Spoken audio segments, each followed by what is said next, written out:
I wonder, though, is there a successful regime change that the United States supported that you're aware of in the last 100 years? Sure. Defeating the Soviet Union and the Soviet Union collapsing, winning the Cold War.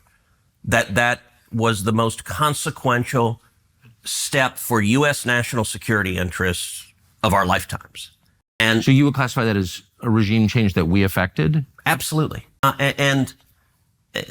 Look, you and I are in my office. We're sitting next to a painting of Reagan in front of the Brandenburg Gate. And up top are the words, "Tear down this wall," in German, in the style of the graffiti. And I think those are the most important words any leader has said in modern times. And if you look at how Reagan waged the Cold War, and Reagan is very much my model for how to, I actually think how Reagan took on the Soviet Union is exactly how we should take on China.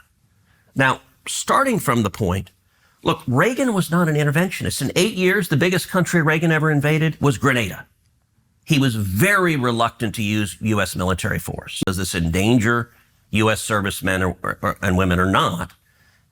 And one of the points about the Cold War, look, nobody in their right mind wanted a shooting war between America and the Soviet Union. The two biggest nuclear powers on Earth firing bullets at each other is really unhealthy for human beings.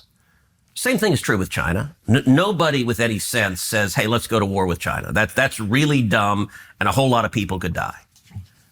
But the Cold War showed we've got lots of tools short of sending the Marines to fight against a regime. And one of the most important tools is the bully pulpit.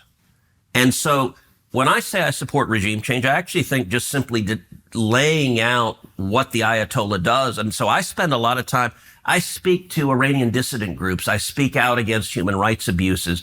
I think shining a light on the depravity of leaders is a really powerful tool that America has.